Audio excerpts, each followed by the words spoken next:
بسم اللہ الرحمن الرحیم الحمد للہ رب العالمین الصلاۃ والسلام علی اشرف الانبیاء والمرسلین وسید العربی والعجم وجد الحسن والحسین بالقاسم محمد اللهم صل على محمد وآل محمد وعجل فرجهم واہل بیتہ الطیبین الطاہرین ولعنۃ اللہ علی اعدائہم اجمعین من الآن الی قیام یوم الدین رب اشرح لی صدری ویسر لی امری واحلل عقدۃ من لسانی یفقہوا قولی اما بعد فقد قال اللہ تبارک و تعالی فی القرآن الکریم بسم اللہ الرحمن الرحیم وما محمد الا رسول صلوات ارشاد فرمائیں اللهم صل على محمد وآل محمد وعجل فرجهم عزیزان گرامی، بڑی عظیم شب اور بہت بڑی شب ہے کہ اس تاریخ میں نبوت کی بھی آمد ہے اور امامت کی ایک کڑی کی بھی آمد ہے، تو دونوں وسیلے ہمارے پاس موجود ہیں اور ہمارا عقیدہ ہے کہ اس شب میں بالخصوص رحمتوں کا نزول کیوں نہیں ہوگا، اس لیے کہ رحمت للعالمین کی آمد ہے اور یہ نبی تو وہ نبی ہے کہ پروردگار عالم نے جسے سب سے آخر میں بھی بھیجا، سب سے آخر میں ہے لیکن سب سے بڑا نبی بنا کے اور سب سے بڑی شان والا نبی بنا کے بھیجا، اور ہم شیعوں کا عقیدہ ہے کہ ختم نبوت پر بھی اور ختم رسالت پر بھی آپ کے بعد نہ کوئی نبی آئے گا اور نہ آپ کے بعد کوئی رسول دنیا میں تشریف لائے گا، لیکن اس کے بعد سے پھر آپ کے وصیوں کا سلسلہ شروع ہو جائے گا، آپ کے جانشین جو ہیں ان کا سلسلہ شروع ہو جائے گا۔ یہی وجہ ہے کہ عملی دلیل کسی کے پاس نہیں ہے سوائے فقہ جعفری کے ختم نبوت اور ختم رسالت، اس لیے کہ نبوت اختتام پذیر ہو چکی ہے اور امامت کا آغاز ہو چکا ہے، اور آج بھی آخری امام علیہ السلام پردہ غیب ہے، تو سلسلہ امامت ختم نبوت اور ختم رسالت پر سب سے بڑی دلیل بنی، اور ہر کوئی ہر ایک فرقے کے سامنے آ کر اپنی دلیل پیش کر سکتا ہے، وہ اسے لاجواب کر سکتا ہے، لیکن شیعوں کو لاجواب نہیں کر سکتا ہے، اس لیے کہ اس کے علاوہ بھی ہمارے پاس بہت زیادہ دلیلیں ہیں الحمدللہ۔ لیکن آپ توجہ فرمائیے کہ رسول جب تشریف لائے تو کن حالات میں تشریف لائے، کس زمانے میں تشریف لائے؟ اللہ نے انہیں رحمت للعالمین بنا کر بھیجا اس دنیا میں۔ یہ وہ زمانہ تھا کہ جو زمانہ فطرت تھا، جو جاہلیت کا زمانہ تھا، جو بربریت کا زمانہ تھا، جو چلتی ہوئی تلواروں کا زمانہ تھا، جو کڑکتی ہوئی کمانوں کا زمانہ تھا، جو سنسناتے ہوئے تیروں کا زمانہ تھا، جو برستے ہوئے خون کا زمانہ تھا۔ یہ وہ زمانہ تھا کہ جب عرب چھوٹی چھوٹی سی بات پر 40 سال تک جنگیں کیا کرتے تھے۔ یہ وہ زمانہ تھا کہ جب عرب اپنی بیٹیوں کو زندہ درگور کر رہے تھے۔ یہ وہ زمانہ تھا کہ جب انسان لاشوں پہ کھڑے ہو کر اپنے قد کو بلند کرنے پہ فخر محسوس کر رہا تھا۔ یہ زمانہ بدکرداری کا زمانہ تھا، یہ زمانہ اندھیرے کا زمانہ تھا، یہ زمانہ تاریکی کا زمانہ تھا، یہ زمانہ بد اخلاقی کا زمانہ تھا، یہ زمانہ وہ زمانہ تھا کہ جس کے اندر جبر تھا، ظلم تھا، استبداد تھا، وہاں پہ رحم کی کوئی گنجائش نہ تھی۔ تو پروردگار عالم نے تڑپتی ہوئی آدمیت کو دیکھا، سسکتی ہوئی انسانیت کو دیکھا، تو یہ کہتے ہوئے آپ نے آخری نبی کو بھیجا، بسم اللہ الرحمن الرحیم، هو الذی بعث فی الامیین رسولا منہم یتلو علیہم آیاتہ ویزکیہم ویعلمہم الکتاب والحکمہ وان کانوا من قبل لفی ضلال مبین۔ آج یوم جمعہ ہے، سورہ جمعہ کی دوسری آیت میں پروردگار عالم نے آمد کی کیفیت بھی بتائی اور مقصد نبوت اور رسالت کو بھی بیان کیا۔ هو الذی بارسا فی الامیین رسولا منہم یتلو علیہم آیاتہ، ہم نے امیین میں ایک رسول کو مبعوث کیا، ہم نے امیین میں رسول کو بھیجا، ہم نے مکے والوں میں رسول کو بھیجا، لیکن بعض کم ظرف یہ کہنے لگے کہ عزیزان گرامی اس سے مراد امی سے مراد جاہل ہے، تو ہم نے کہا کہ اس میں کوئی قباحت نہیں ہے، پروردگار عالم نے جاہلوں میں رسول بھیجا ہے، لیکن جاہل بنا کے نہیں بھیجا، عالم بنا کے بھیجا ہے۔ سبحان اللہ سبحان اللہ۔ اس لیے کہ عزیزان گرامی اسی قرآن کریم میں اپنے رسول کی مدد ذرائع پروردگار عالم کر رہا ہے نا، وما محمد الا رسول، محمد کچھ نہیں ہے مگر یہ کہ اللہ کے رسول ہے۔ رسول جاہل دنیا میں نہیں آتا بلکہ عالم بن کے آتا ہے، معصوم بن کر آتا ہے، اللہ کی جانب سے کمالات لے کر آتا ہے۔ صلوات پڑھیں محمد و آل محمد پر۔ اللہم صل علی محمد و آل محمد۔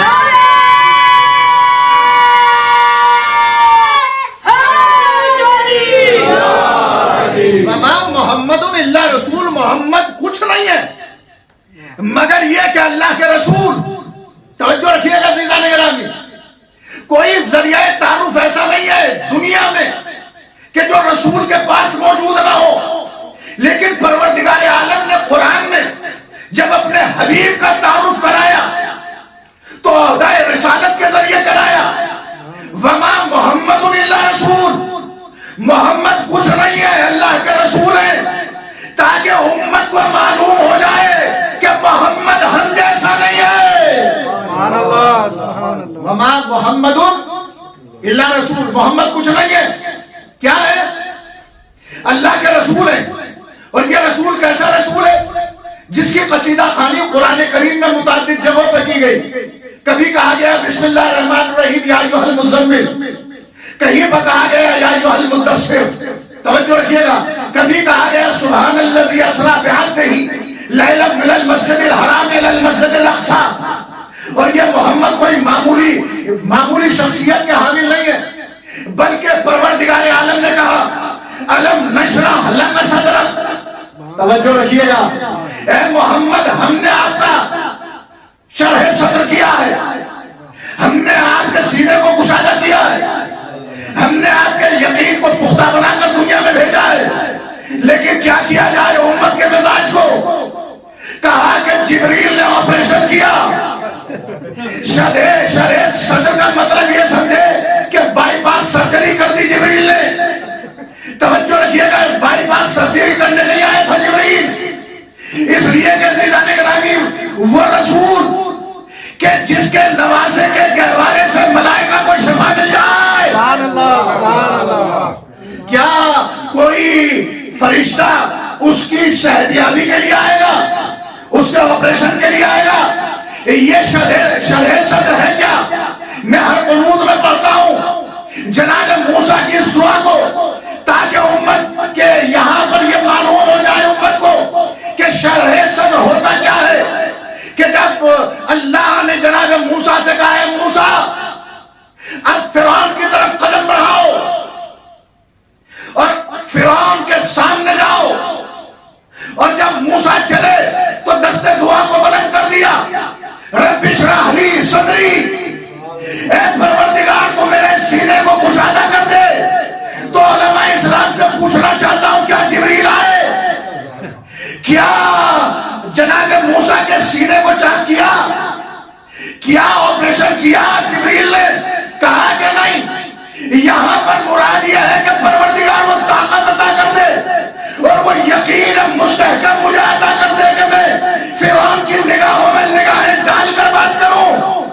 وہ موسیٰ ہے کہ جنہوں نے دعا کی فرعون کے مقابلے میں جانے کے لیے، لیکن کیا کہنے اللہ کے آخری نبی کے کہ دعا کرنے کی ضرورت محسوس نہیں ہوئی، بلکہ قدرت نے کہا الم نشرح لک صدرک، اے محمد ہم نے تمہارے سینے کو کشادہ کر دیا ہے۔ صلوات پڑھتے محمد و آل محمد پر۔ اللہم صل علی محمد و آل الم نشرح لک صدرک ووضعنا عنک وزرک الذی انقض ظہرک ورفعنا، ہائے ہائے ہائے ہائے، ورفعنا لک ذکرک، اے میرے حبیب، اے میرے طاہر یاسین، اے مزمل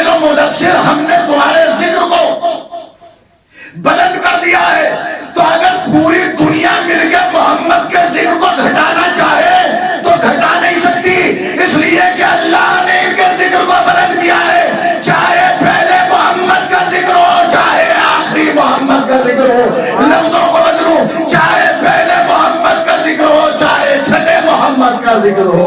صلوات پڑھے محمد و آل محمد پر.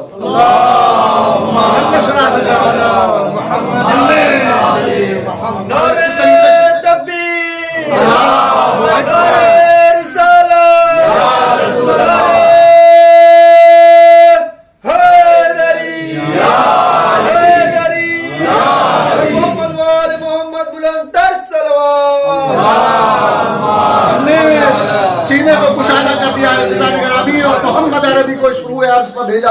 کن حالات میں بھیجا؟ جب رسول اس دنیا میں تشریف لائے تو پھر رسول رحمت للعالمین بن گیا. اب آج کی تاریخ میں اگر میں رحمت للعالمین کا مفہوم آپ کے ذہن عالیہ تک منتقل کرنے میں کامیاب ہو گیا تو آج کی میری محنت سوارت ہو جائے گی. آج رحمت بارہ کا نزول ہو رہا ہے, باران رحمت کا نزول ہو رہا ہے. تو یہ کرتی کیا ہے باران رحمت؟ آسمان کی بلندی سے چلتی ہے. جب آسمان کی بلندی سے چلتی ہے تو فضا کو پاک کرتی ہوئی چلتی ہے. سینہ زمین پہ آگے گرتی ہے تو راستوں کو زمین کو صاف کر دیتی ہے. جہاں پر اگر گھاس اور درخت سوکھے ہوتے ہیں تو پھر عزیزان گرامی ایسی صورت کے اندر پھر درخت سرسبز و شاداب ہو جاتا اور پھر وہ کلیاں آتی ہیں اور کلیاں پھول بننے لگتی ہیں, کلیاں چٹکنے لگتی ہیں. ان پھولوں کے ذریعے سے ہر طرف خوشبو ہی خوشبو پھیلنے لگتی ہے. تو جب باران رحمت اتنے فائدے دیتی ہے تو جو رحمت للعالمین ہے, سبحان اللہ سبحان اللہ, عرب کی بنجر زمین پر پروردگار عالم نے اس رحمت للعالمین کو بھیجا. جب اس سرزمین پر آیا, اس زمین پر آیا وہ نور مطلق, تو پھر ایسی صورت میں عزیزان گرامی اس سرزمین کو اس نور نے پاک کیا. ذہنیتوں کو پاک کیا, دلوں کو پاک کیا, دماغ کو پاک کیا, شجروں کو پاک کیا, حسب کو پاک کیا, نسب کو پاک کیا, نسلوں کو پاک کیا. توجہ رکھیے گا عزیزان گرامی.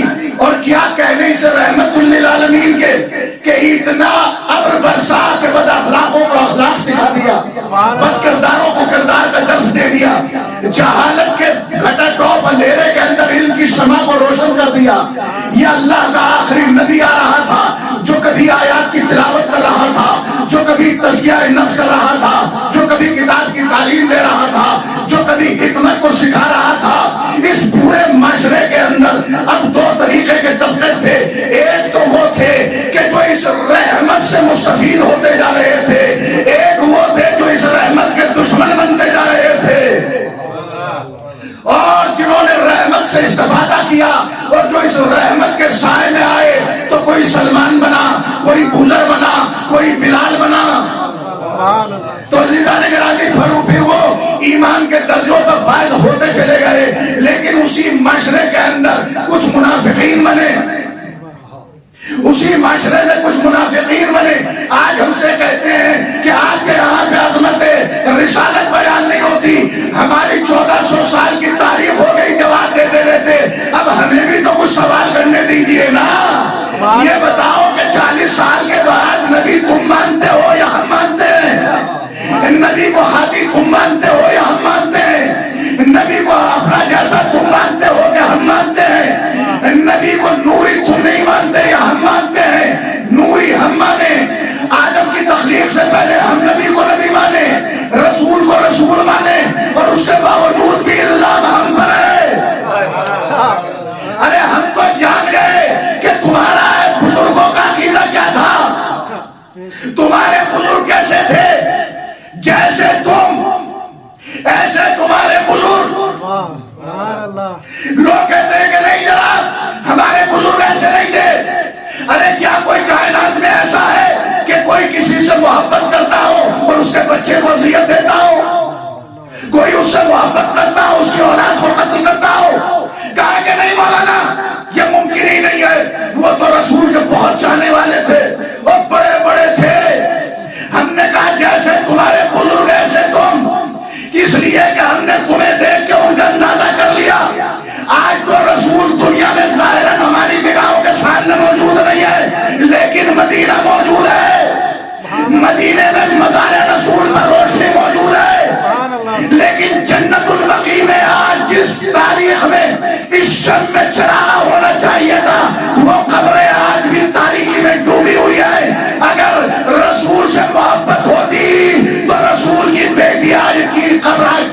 میں نہ ہوتی، رسول کی اولاد کی قبریں آج اندھیروں کی نظر نہ ہوتی، لیکن تم کیا دیکھو گے، ارے جن کے وجود کو اللہ نے نور بنا کر بھیجا ہو، آج پوری دنیا میں نور انہی کے دم سے باقی ہے، تم ظاہراً وہاں پہ چراغاں نہیں ہونے دے رہے ہو، لیکن اپنے شجرے کا پتہ بتا رہے ہو، جیسے تمہارے بزرگ تھے ایسے ہی تم بھی ہو، بالکل ایسے ہی ہے، کوئی کمی نہیں ہے ان میں اور ان میں۔ اگر یہ اس زمانے میں ہوتے تو یہ وہی کرتے جو انہوں نے کیا۔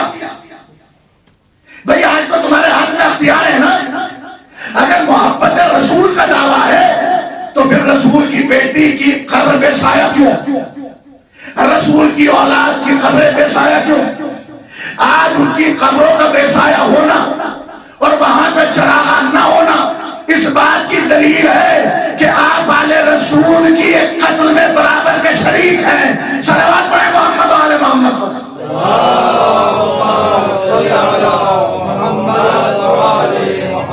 اہل بیت علیہ السلام کے دشمنوں پر لعنت، شہزادی فاطمہ زہرا صلوات اللہ علیہ کے قاتلوں پر لعنت۔ تو عزیزان گرامی، وما محمد الا رسول، محمد کچھ نہیں ہے مگر یہ کہ اللہ کے رسول ہے۔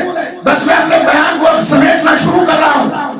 اس تاریخ میں دو کی آمد ہوئی، ایک رسول عربی کی، ایک امام جعفر صادق علیہ السلام کی۔ رسول کے مشہور القاب میں ایک لقب ہے صادق، توجہ رکھیے گا، کیا ہے لقب؟ صادق، جو اپنی حیات طیبہ میں کسی شخصیت کو صداقت کے خطاب سے نوازے اسے جعفر صادق کہتے ہیں۔ سبحان اللہ، سبحان اللہ۔ امام جعفر صادق میں دو ہیں نا، ایک جعفر ایک صادق۔ صادق رسول کی طرف سے، جعفر اللہ کی جانب سے۔ جعفر کہتے کسے؟ جنت کی نہروں میں سے ایک نہر ہے۔ توجہ رکھیے گا، کتنی علامتیں دی کہ ابھی بھی وقت ہے کہ دنیا پہچان لے۔ اگر جنت کی نہر سے سیراب ہونا چاہتے ہو تو جعفر تک آنا ہوگا۔ نہر کا کام کیا ہے؟ یہ پانی کو اپنے سے نکالتی ہے اور کھیتوں کھلیانوں میں لے جاتی ہے۔ پانی جہاں جہاں تک جاتا ہے وہاں تک لوگ استفادہ کرتے ہیں۔ تو عزیزان گرامی، جعفر صادق ایک ایسی نہر، ایسا دریا ہے کہ ہر علم کا سرچشمہ جعفر صادق قرار پائے۔ آپ کے جتنے بھی شاگرد ہوئے انہوں نے ہر علم کو کمال پر پہنچا دیا۔ کیمیا کو دیکھنا ہو تو اس در سے ملا ہے، سائنس امام جعفر صادق علیہ السلام کے در سے، فقہ امام جعفر صادق علیہ السلام کے در سے۔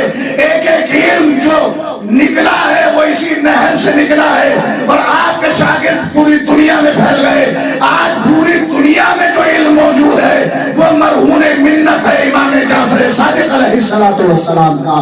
صلوات پڑھ دیں محمد و آل محمد۔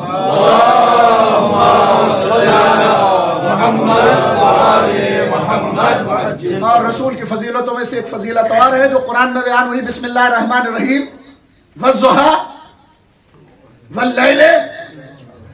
توجہ رکھیے گا، یہ سورہ کس کی شان میں نازل ہوا ہے؟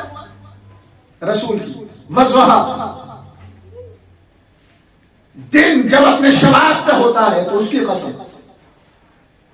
واللیل اذا سجا، اور جب رات اپنی تاریکی پھیلا دیتی ہے تو اس کی قسم۔ توجہ رکھیے گا، یہ پروردگار عالم یہ جو دنوں رات کی قسم کھا رہا ہے وہ ایسے نہیں کھا رہا ہے۔ اگر اللہ صرف دن ہی بنا دیتا تو انسان حیران و پریشان ہو جاتا ہے، صرف ایک ٹینشن رہتی کہ ہر ٹائم کام کرنا ہے، اسی فکر میں مر جاتا ہے۔ اور اگر رات ہی بنا دیتا کتنا لیزی ہو جاتا ہے، چستی نہ رہتی ہے۔ صادق آل محمد امام جعفر صادق علیہ السلام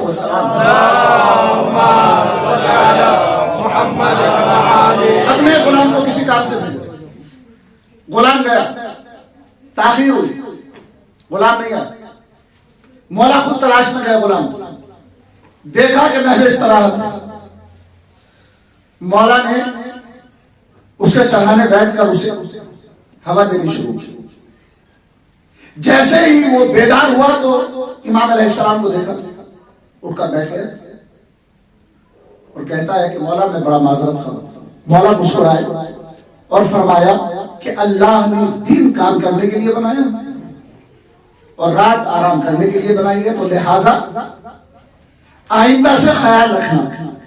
توجہ رکھیے عزیزان گرامی، یہ سورہ ضحیٰ وہی سورہ ہے جس میں جناب خدیجہ کی بھی قصیدہ خوانی کی گئی اور سرکار ابو طالب کی بھی قصیدہ خوانی کی گئی، یعنی جس نے محمد کے لیے ایک سوئی کی نوک کے برابر بھی تعاون کیا ہے، پروردگار عالم نے اس کے ذکر کو باقی رکھا ہے، اور جس خدیجہ اور ابو طالب نے اپنی پوری زندگی سرکار محمد مصطفیٰ کی خدمت میں گزار دی ہو۔ اب یہی تو ہم پہ سب سے بڑا الزام لگتا ہے نا کہ ذکر رسول کا ہوتا ہے اور ساتھ میں علی کا تذکرہ کرنے لگتے ہیں۔ کمال ہے تمہارا، جہاں پہ بھی دیکھو تو علی کا ذکر، محمد کا ذکر کرتے ہی نہیں ہو تم۔ پیام اعظمی صاحب کا کلام پڑھا گیا تھا، وہ بڑا خوبصورت انہوں نے کہا ہے، کہا کہ ٹھیک ہے ہم بیان نہیں کرتے، بھائی رسول جب دنیا میں تشریف لائے تو کفالت ابو طالب نے کی، جب دشمنوں نے رسول کو قتل کرنا چاہا تو شیب ابی طالب میں ابو طالب لے گئے، ہر منزل پر سہارا ابو طالب بنے، جب تبلیغ اسلام کی تو ابو طالب کے گھر سے کی، پہلی جرأت اور ہمت ادا کرنے والی ذات کا نام ابو طالب ہے، جس نے دعوت کا اہتمام کیا وہ ابو طالب، قولوا لا الہ الا اللہ تفلحوا کا پہلا نعرہ بلند کیا رسول نے ابو طالب کے گھر سے، اور جب کفار و مشرکین کے بچوں نے پریشان کیا تو پھر ابو طالب کے لال علی نے اپنی زبان میں کہہ رہا ہوں کہ قاعدے سے علاج کر دیا، کیونکہ محفل ہے تو اس زبان کا استعمال ہو سکتا ہے، اور جب جوانی کی منزلیں آئیں اور رسول کا حملہ ہونے لگے اور سرکار ابو طالب اس دنیا سے رخصت ہو گئے تو بدر میں علی کام آئے، خیبر میں علی کام آئے، احد کے مارکے کو علی نے فتح کیا، کہا کہ آپ تو صرف یہ ابو طالب کا ذکر کر رہے ہیں، علی کا ذکر کر رہے ہیں، ہم نے کہا ہم کیا کریں؟ رسول کا پورا بچپن ابو طالب کی آغوش میں گزرا اور رسول کا آخری وقت تک جو سایہ بن کے رہا وہ علی تھا۔ اب ہم ان کا بھی ذکر کر دیتے اگر رسول کے پاس ہوتے، لیکن ہم نے انہیں رسول کے پاس نہیں بلکہ احد کی پہاڑیوں میں بھاگتے ہوئے دیکھا۔ صلوات پڑھ لیں محمد والے محمد پر۔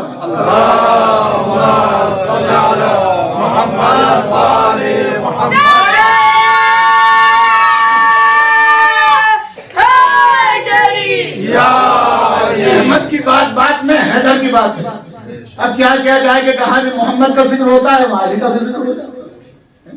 تو پروردگار عالم نے رحمت للعالمین بنا کے بھیجا، نبی بنا کے بھیجا اور رسول بنا کے بھیجا، آخری نبی اور آخری رسول بنا کر اس دنیا میں بھیج دیا۔ تو یہ تصور کرنے والی چیز ہے، اب اس چیز کو محسوس کریں عزیزان گرامی، اس رحمت کو اگر ہم نے محسوس کر لیا تو ہماری دنیا بھی کامیاب، ہماری آخرت بھی کامیاب۔ آج کی شب کتنی مقدس شب ہے، ہر دعا قبول ہوگی، جو بھی آپ کی حاجتیں دل میں لے کے بیٹھی انشاءاللہ پروردگار عالم ہماری اور آپ کی سب کی حاجتوں کو پورا فرمائے۔ اور یہ شب ہمارے مرحومین کی مغفرت کے لیے بھی بہت اہم ہے، جہاں پہ آپ اپنی دعائیں اپنے حق میں کر رہے ہیں اپنے مرحومین کے لیے بھی کریں کہ یہ رحمت کا نزول ہمارے مرحومین کی قبروں پہ بھی ہو۔ میں آپ کی محبتوں کا بے پناہ شکر گزار ہوں عزیزان گرامی کہ اتنے روز تک آپ نے مجھے مسلسل سنا ہے۔ پروردگار عالم آپ کی توفیقات میں اضافہ فرمائے اور آپ کو زمینی اور آسمانی بلاؤں سے میرے مولا محفوظ رکھے۔ بس عزیزان گرامی ایک دو جملہ اور تبرک آپ کی خدمت میں پیش کر کر اس محفل نورانی کو اختتام کی منزلوں تک لے جاتا ہوں کہ رسول رحمت للعالمین، اب جیسے رسول ہیں وسیع کو بھی ایسے ہی ہونا ہے۔ یہ ایسا نہیں ہے کہ رسول کا کردار اور وسیع کا کردار اور، تو جیسا رسول ایسا وسیع۔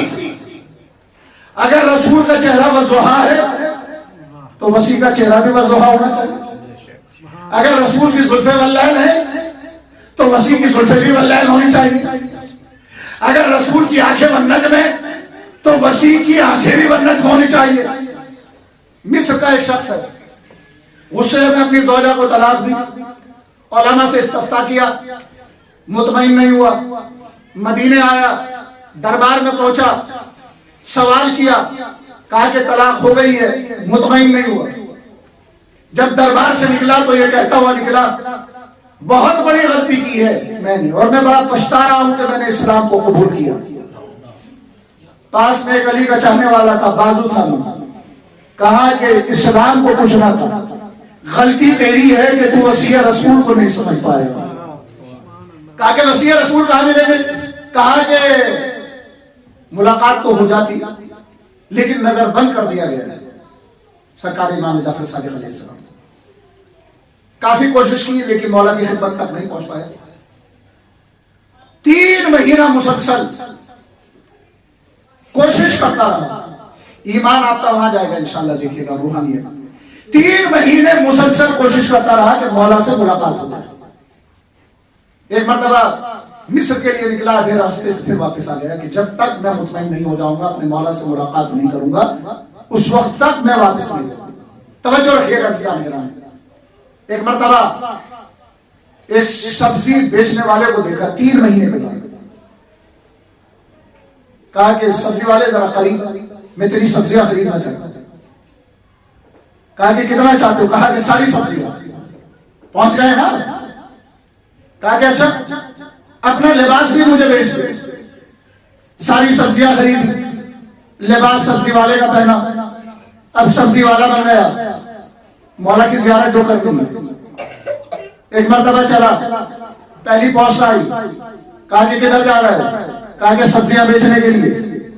کہا کہ تمہیں معلوم ہے کہ وہاں کون رہتا ہے؟ کہا کہ میں تو مصر سے آیا ہوں سبزیاں بیچنے کے لیے۔ اشارہ ہوا، آگے بڑھا۔ 3 مہینے ہو گئے تھے، تڑپ رہا تھا، مولا کی زیارت نہیں ہو رہی تھی۔ دوسری پوسٹ آئی، ایک مرتبہ پھر پوچھا کہ کہاں جاتے ہو؟ تمہیں معلوم ہے کہ یہاں کون رہتا ہے؟ کہا کہ میں نے سنا ہے کہ یہاں بہت بڑا انسان رہتا ہے لیکن میں اسے پہچانتا نہیں ہوں۔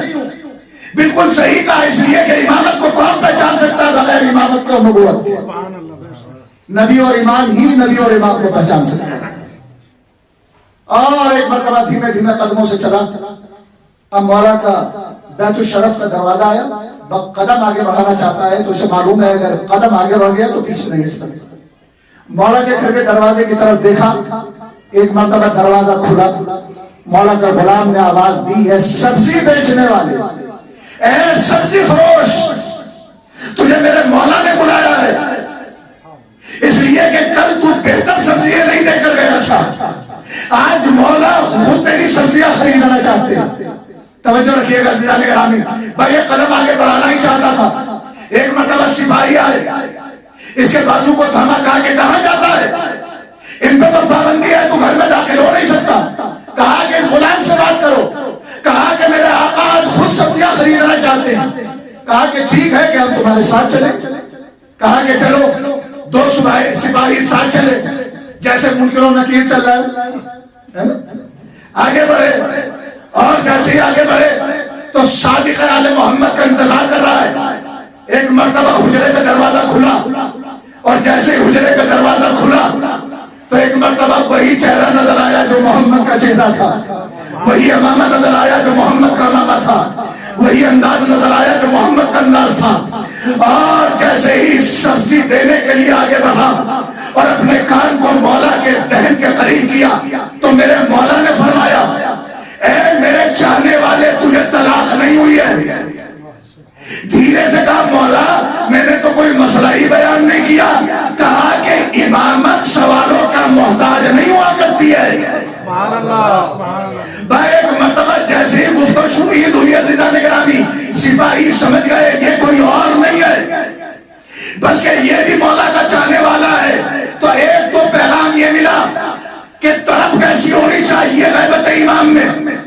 اگر امام سے ملاقات چاہتے ہو تو 3 مہینے تک اسی طریقے سے وہ مضطرب رہا، تو امامت کا دیدار اس وقت تک ممکن نہیں ہے جب تک کہ طرف پیدا نہ ہو جائے، جب تک کہ طرف پیدا نہ ہو جائے۔ تو عزیزان گرامی، ایک مرتبہ سپاہی اسے لے جاتے ہیں، اور لے جانے کے بعد کہتے ہیں، لے جانے لگتے ہیں اور کہتے ہیں ہم تجھے قتل کر دیں گے، زندان میں ڈال دیں گے۔ اس نے پھر مولا کی طرف دیکھا اور دیکھنے کے بعد کہا، اے میرے مولا،